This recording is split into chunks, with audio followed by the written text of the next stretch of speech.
Révérend membre du corps diplomatique, révérend membre du corps ecclésiastique, distingués invités à vos titres et qualités, mesdames, mesdemoiselles et messieurs, chers frères et sœurs en Christ, au nom de son éminence Simon Kimao Kiangani, nous voudrions avant toute chose vous souhaiter la bienvenue ici à Kamba, Nouvelle-Jérusalem, siège international de l'Église kimbanguiste, et vous remercier pour avoir accepté de répondre à son invitation, et ce, malgré vos multiples occupations, les obligations de vos hautes fonctions que vous avez momentanément abandonnées, de plus, malgré les difficultés de la route qui mène jusqu'ici. Vous êtes venus en masse glorifier le nom de l'Éternel à l'occasion des festivités de ces jours, honorer notre ancêtre, Papa Simon Kimao, envoyé spécial de notre Seigneur Jésus-Christ, fondateur de l'Église kimbanguiste et libérateur de l'homme noir et de l'homme opprimé en général. Vous êtes venus pour honorer son continuateur, son alter ego, Papa Simon Kimao Kiangani, actuel chef spirituel et directeur légal de l'Église kimbanguiste, ainsi que nos pères, bâtisseurs avant lui de cette œuvre d'essence nègre et africaine qui fait l'honneur, la dignité de l'homme noir et particulièrement la République démocratique du Congo. En effet, du vendredi 12 octobre 1951 à aujourd'hui, vendredi 12 octobre 2012, cela fait exactement 61 ans que nous quittions à Elisabethville, actuelle ville de Lubumbashi, dans les Katanga, Papa Simon Kimao, et que naissait à Kamba, Gometitsuka, et en même temps, Papa Simon Kimao Kiangani, dans un contexte de domination coloniale et de la traque continue du kimbanguisme par le pouvoir colonial belge. Nous célébrons, comme toujours, et une fois encore, une très grande journée qui marque un double anniversaire au sein de l'Église de Jésus-Christ par son envoyé spécial Simon Kimao, et qui donne lieu à la grandiose célébration jubilée à laquelle vous êtes conviés ici à Kamba, Nouvelle-Jérusalem, et en ce moment précis où, simple coïncidence de l'histoire, aussi une prémonitoire, la République démocratique du Congo reçoit d'illustres personnalités venues du monde entier pour les assises du 14e sommet de la francophonie, juste pendant les 3 jours de longue festivité ici à Kamba, c'est-à-dire du 12 au 14 octobre 2012. Puisse l'Éternel, qui a bien voulu inscrire dans son programme toutes ces manifestations, daigne assister tous ceux et toutes celles qui viennent de fouler la terre sacrée de Papa Simon Kimao et auxquels l'Église kimbanguiste souhaite un séjour agréable, historiquement, culturellement et spirituellement édifiant. Révérend membre du corps ecclésiastique, distingués invités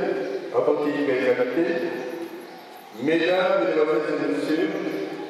chers frères et sœurs en Christ, l'avenir au monde de Papa Simon Kimao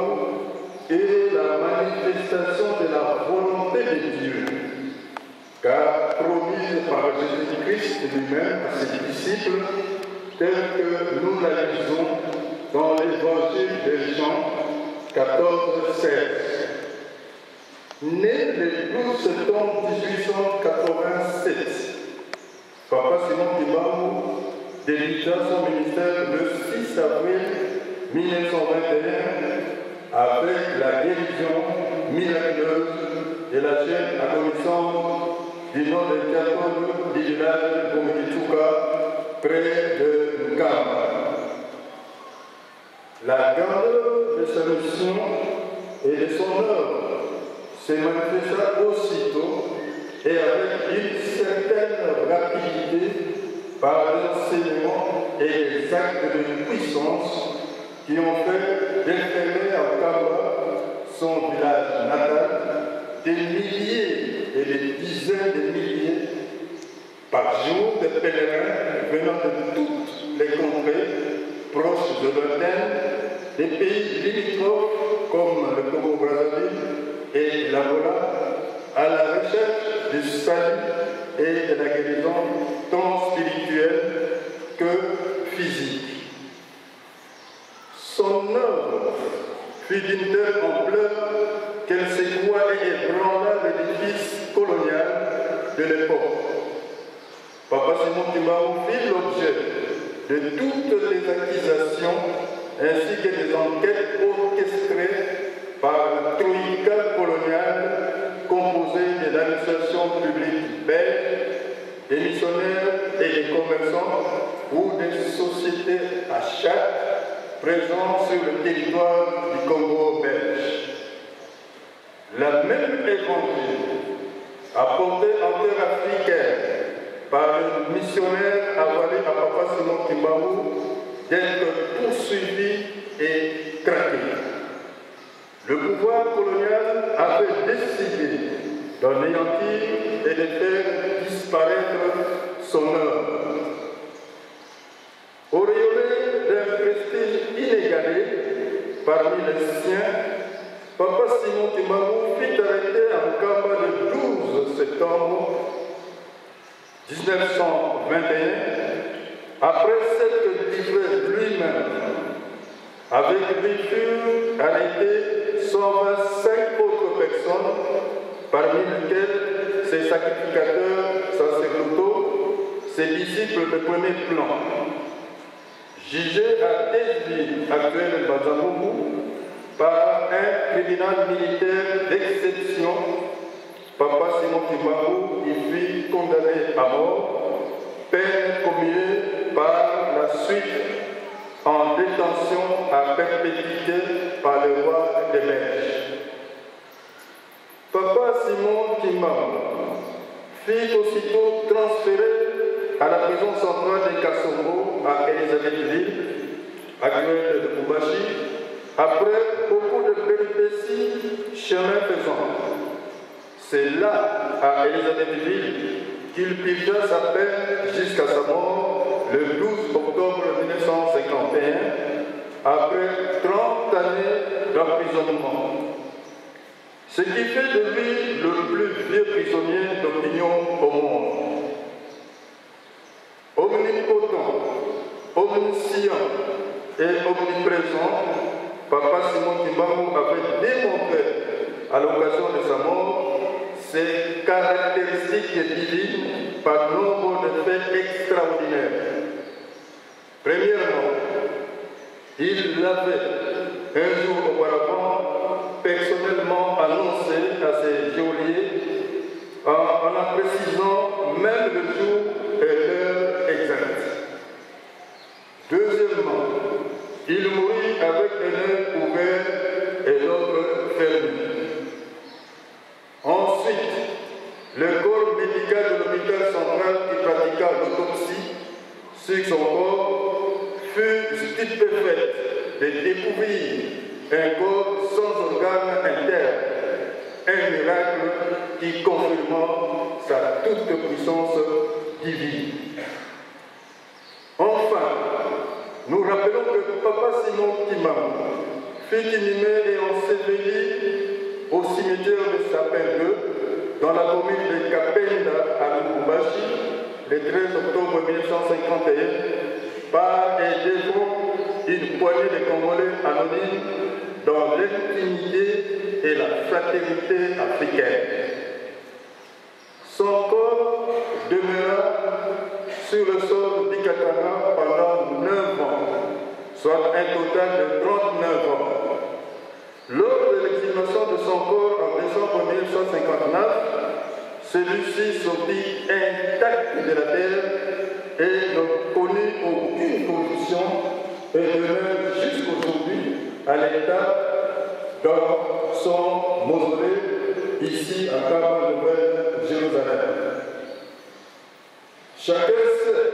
qu'avec cette disparition, le pouvoir colonial avait réduit définitivement au silence la force du mouvement qu'il avait lancé, mais en vain. L'annonce de la disparition physique de Papa Simon Kimbangu, loin d'être un sujet de tristesse et d'abattement,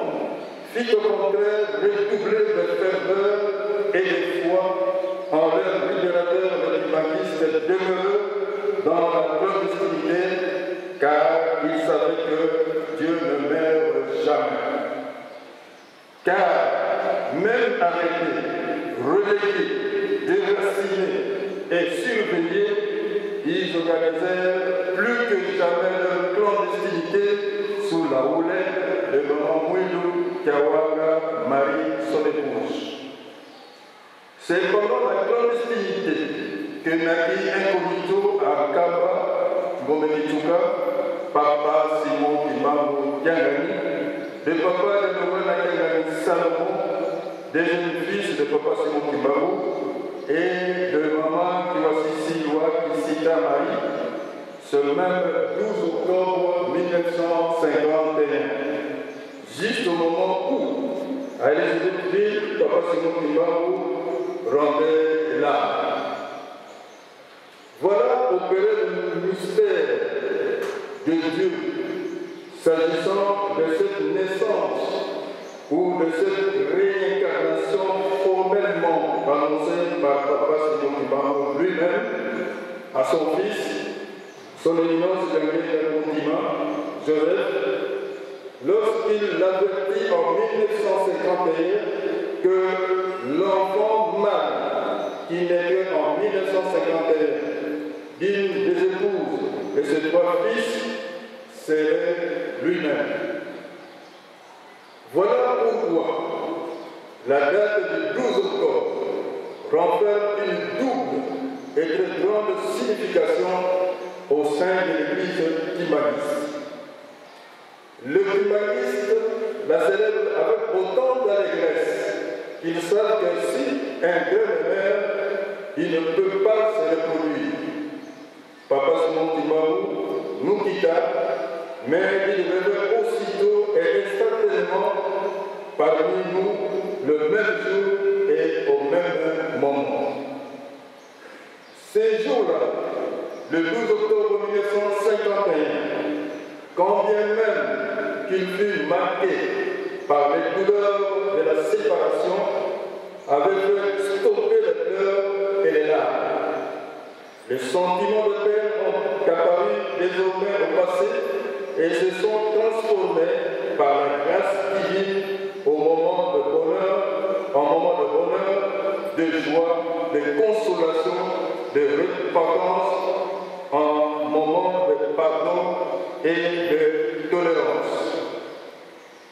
Avec la disparition de Papa Simon Kimbangu et la venue au monde de Papa Simon Kimbangu Kiangani, nous voudrons aussi rendre hommage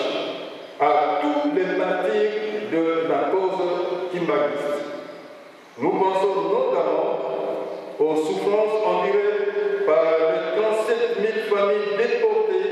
et aux 15 000 morts pour lesquels nous avons une pensée pieuse. Après sa mort, le 12 octobre 1951, cette douloureuse clandestinité s'est terminée avec la reconnaissance par le pouvoir colonial locale belge du mouvement Kimbaris, devenue une église à part entière le 24 décembre 1959. La reconnaissance officielle de l'église Kimbaris ouvrit, pour ainsi dire, la voie des indépendances politiques acquises dès 1960 par la majorité des pays d'Afrique noire. Papa Simon Kimbangu s'installa dans l'univers de notre pays et ailleurs comme le vrai maître qui éclaire, apaise, fortifie et vivifie nos âmes de chi. Révérends, membres du corps ecclésiastique, distingués invités à vos titres et qualités, mesdames, mesdemoiselles et messieurs, chers frères et sœurs en Christ, étant donné que le destin de Papa Simon Kimbangu et les nôtres sont intimement liés au regard de cette prophétie d'avant et après 1921, il est une certitude, c'est qu'une page d'histoire sombre se tourne à chacune de ces célébrations et une autre s'ouvre enfin, empreinte d'espérance pour un monde nouveau, un monde d'amour, de fraternité, de paix et de justice au profit de tout le peuple du monde, sans distinction aucune, ni de race, ni d'opinion, et moins encore de religion. Pour clore ce mot, il est impérieux de voir celui de rendre hommage au nom de son éminence Papa Simon Kimbangu Kiangani et tous les kimbanguistes rangés derrière lui, à son Excellence, Monsieur le Président de la République et chef de l'État, son Excellence Joseph Kabila Kabange, pour la marque d'attention et de sollicitude qu'il ne cesse de manifester à l'égard de l'œuvre de Papa Simon Kimbangu depuis son accession au pouvoir. Nous remercions tous les acteurs de son gouvernement, tous les hommes et les femmes de bonne volonté, d'ici et d'ailleurs, qui s'investissent sans état d'âme pour la défense et la propension du kimbanguisme à travers le monde. Nous formons les vœux que ce double anniversaire de notre pays, qui vit dans un contexte international très particulier, apporte à tous, en ce moment crucial et d'un tournant historique, bonheur, prospérité, santé et salut éternel. Que vive le 12 octobre 1951, que vive l'église kimbanguiste, que vive Papa Simon Kimbangu, que vive Papa Simon Kimbangu Kiangani, nous vous remercions.